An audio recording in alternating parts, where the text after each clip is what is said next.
जय श्री राम दोस्तों, आप सबको बधाई हो बीजेपी की इलेक्शन जीतने की। जैसे कि नजर आ रहा था कि बीजेपी की पहले ही बहुत पॉपुलैरिटी है बिहार में। पहले से ही नजर आ रहा था कि बीजेपी ने इलेक्शन जीतना है, लेकिन फिर भी अपोजिशन की तरफ से ये इल्ज़ाम लगाया गया कि जी वोट चोरी हुए हैं। तो जिन्होंने ये इल्ज़ाम लगाया कि जी वोट चोरी हुए हैं, उन्होंने ऐसा क्या किया है जिसकी वजह से उनको वोट देने चाहिए थे, अलावा इसके कि उन्होंने तनकीद की, प्रोपेगेंडा किया और ये प्रोपेगेंडा फैलाया कि जी हमेशा इलेक्शन से पहले कोई ना कोई ऐसा फॉल्स फ्लैग ऑपरेशन किया जाता है ताकि वोट हासिल किए जा सकें। मैं उनसे ये कहना चाहूँगी कि इसके क्या क्या इसके सबूत हैं। ठीक है, अच्छा, अब अगर देखा जाए, पहले ही नज़र आ रहा था कि बिहार में कितनी पॉपुलैरिटी है बीजेपी की। और जहाँ तक ये ऑपरेशंस की बात है, तो मैं पूछना चाहूँगी कि जब हिंदुस्तान पे हमला किया गया था, जब महमूद गजनवी एक मुसलमान लुटेरा हमारी सरजमीन पे आया था, तो क्या वो भी मोदी साहब ने किया था? अच्छा, जो गजनी में, ठीक है, जो इलाका है गजनवी अफगानिस्तान का, वहाँ पे जब आपकी बहू बेटियों को बेचा गया नंगा करके, ठीक है, ये लौंडीबाजी जो शुगल है मुसलमानों का, जब ये सारा कुछ किया गया गजनवी में, तो वो भी क्या बीजेपी ही करवा रही थी? क्या ऐसी चीज़ों के बारे में सोच के आपको, जो हमारा इतिहास रहा है, आपको खौफ नहीं आता? मतलब हमारी जो सरजमीन है, मैं ये बात खुल के कहना चाहूँगी, लोग बहुत रेसिज्म फैलाते हैं, लोग बहुत खिलाफ बात करते हैं हिंदुस्तान के, हिंदुस्तानी लोगों के। आप मुझे ये बताएं, हमारे लोग सबसे ज़्यादा वेलकमिंग रहे हैं। यही वजह है कि बार बार हमारी सरजमीन पे हमले किए गए, ना सिर्फ मुसलमान लुटेरों ने किए, बल्कि ब्रिटिश भी हमारे ऊपर हमला आवर रहे, यहाँ के आके हमारी सरजमीन को, हमारे मंदिरों को आके वो लोग लूटते रहे।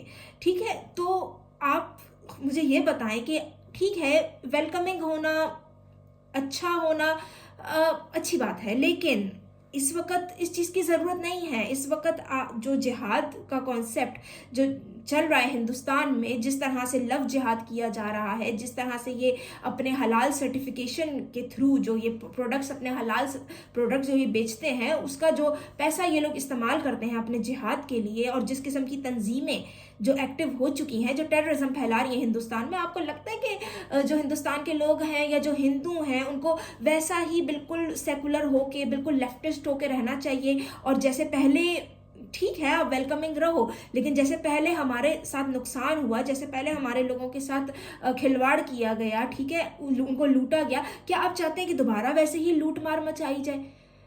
मैं तो ये नहीं चाहूँगी, हिंदुस्तान की बेटी होते हुए, हिंद की बेटी होते हुए।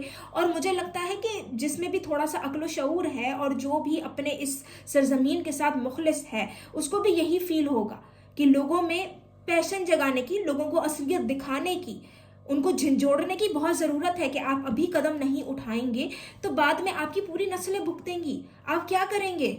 आप कैसे मुकाबला करेंगे उन लोगों का जो दिमागी तौर पे पागल हैं, ठीक है, जिनकी जिंदगी का कोई मकसद ही नहीं है, जिन्होंने इस दुनिया में तो कुछ भी नहीं करना, उनके लिए आखिरत में बदतर हो रहे हैं, वो उसी की तैयारी में लगे हुए हैं। उन लोगों का आप कैसे मुकाबला करेंगे? ये लोगों को एहसास दिलाना बहुत ज़रूरी है, और इसमें बहुत कामयाब रही है बीजेपी। और ना सिर्फ ये बात है, बल्कि आप प्रोग्रेस देख लो हिंदुस्तान की। आप कहते हैं कि जी टैक्स बढ़ा दिए गए, सारे बिजनेसमैन जो हैं वो हिंदुस्तान छोड़ छोड़ के जा रहे हैं। नहीं, ऐसा नहीं है। आपकी इकोनॉमी इस वक्त बहुत स्टेबल है। मैं अगर यूरोप में बैठी हूँ तो यहाँ पे तो इन्फ्लेशन बढ़ रही है, उसके मुकाबले अगर आप भारत को देखो तो वो बहुत स्टेबल जा रही है उनकी इकोनॉमी, बल्कि आगे जाके मजीद तरक्की करेगी। तो ऐसे कौन से नेगेटिव काम कर लिए? आप लोग कहते हो कि जी बीजेपी आएगी, राइट विंग है तो एक्सट्रीमिज्म बढ़ेगा। पहली बात तो ये कि ये उस तरह का राइट विंग नहीं है जो मुसलमान देशों में होता है या जो वेस्ट के ममालिक में होता है। पहली बात तो ये कि हिंदूइज्म, ठीक है, जो हिंदू धर्म है वो इटसेल्फ बहुत सेकुलर है, ठीक है, वहाँ पे कभी भी अपनी जो आपकी आइडियोलॉजी होती है उसको दूसरों पे मुसल्लत नहीं किया जाता, जैसे इस्लाम को किया जाता है कि भाई आप कन्वर्ट हो। इस्लाम कैसे फैला? ये सिर्फ कहने की बातें हैं कि जी इस्लाम बड़ा पुरअमन मजहब था, कोई सूफी आए थे, सूफीज़म से जोड़ा जाता है कि जी सूफीज़म की वजह से हिंदुस्तान में इस्लाम फैल गया। ऐसा नहीं है, सबको पता है कि तलवारों के जोर पे फैला था इस्लाम, ठीक है, ना सिर्फ तलवारों के जोर पे फैला था, बल्कि ये जिजिया टैक्स जैसी चीज़ें हमारे ऊपर लगाई गई थी, जिनकी वजह से लोगों को कन्वर्ट होना पड़ा, जो बेचारे लो क्लास से थे। ठीक है, जो जिजिया टैक्स नहीं देना चाहते थे, वो इस वजह से, वो इस डर की वजह से वो लोग जिजिया टैक्स देने पे मजबूर हो रहे थे, क्योंकि बार बार उन्होंने कन्वर्ट किया। तो आपको क्या लगता है कि ये जो सो कॉल्ड पुरअमन जो रिलीजन है, ये जब नाफिज होता है कहीं भी, पहले तो आपने देख लिया होगा कि जहां इस्लाम गया है, ठीक है, आप पाकिस्तान देख लो, यहाँ के लोग हिंदू थे। आप ईरान देख लो, यहाँ भी जो ईरानियन लोग हैं, जो ज़ेरेस्ट्रियन हैं और जो हिंदू लोग हैं, ठीक है, इनके कॉमन एंसेस्टर्स हुआ करते थे, ठीक है। अच्छा, इसी तरह से आप अफगानिस्तान को देख लो, यहाँ भी बुद्धिस्ट और हिंदू रहा करते थे। जहाँ इस्लाम गया वहाँ बेड़ा गर्क हुआ, भले वो अरब की सरजमीन हो, फलस्तीन को आप देख लो, ठीक है, भले आप इराक देख लो, ये अपना ईरान देख लो, जहां इस्लाम गया है उस जगह का इन्होंने बेड़ा गर्क किया है। और फिर भी इनको ये गरूर है और फिर भी इनको ये फतूर है कि इन्होंने जाके जी इस्लाम फैलाना है, जिहाद करना है। मतलब हर जगह जाके ये हर मुल्क को, हर जगह को ऐसा बनाना चाहते हैं कि वहां कोई इंसान रह ही ना सके। जैसे खुद ये भागते हैं ना अपने मुल्कों से, इस्लामी मुल्कों से, वैसे हर कोई अपने देश छोड़ छोड़ के भागे। तो क्या आप चाहते हैं कि इस किस्म की आइडियोलॉजी को मजीद परवान चढ़ना चाहिए, मजीद उसको फैलना चाहिए, मजीद उसको स्प्रेड होना चाहिए? मैं तो ये नहीं चाहूंगी, क्योंकि मैं तो खुद एक इस्लामी देश से निकली हूँ, मुझे पता है कि वहाँ लोग कैसे जिंदगी गुजारते हैं, वहाँ औरतों का क्या हाल है भाई। मैं एक औरत होते हुए, या खैर अब मैं औरत जबान पे चढ़ गया, मैं क्या कह सकती हूँ, एक महिला होते हुए मैं ये कभी नहीं चाहूंगी भाई कि मैं किसी इस्लामी देश में रहूँ, और ना मैं किसी दूसरी औरत के लिए ये पसंद करूंगी। मेरे ख्याल से एक औरत की सबसे बड़ी बदनसीबी हो सकती है कि वो किसी इस्लामी देश में या किसी मुस्लिम घराने में पैदा हो जाए। वो बेचारी उसी वक्त उसका डाउनफॉल उधर से ही शुरू हो जाता है। उसके बाद उस बेचारी के पास कोई चांस नहीं होता कि वो अपनी जिंदगी को चेंज भी कर सके, क्योंकि उसके पास कोई हक ही नहीं होता, उसके पास अपनी लाइफ का कंट्रोल नहीं होता। घर से कदम भी वो अपने बाप भाई की मर्जी के बगैर नहीं निकाल सकती। वो क्या चेंज करेगी, वो अपनी सूरत हाल क्या चेंज करेगी, अपना धर्म क्या बदलेगी? चलो मैंने हिम्मत कर ली, मेरी जैसी शायद कोई और दो चार ऐसी औरतें होंगी, लेकिन आप खुद सोचे ना, आप क्या क्या चाहते हैं कि ऐसी सोसाइटी बन जाए? आप ऐसे लोगों को मौका देना चाहते हैं, ऐसे लोगों को शय देना चाहते हैं कि वो आप लोगों के सरों पे नाफिज हो जाए और वो उस जगह का बेड़ा गर्क कर दें?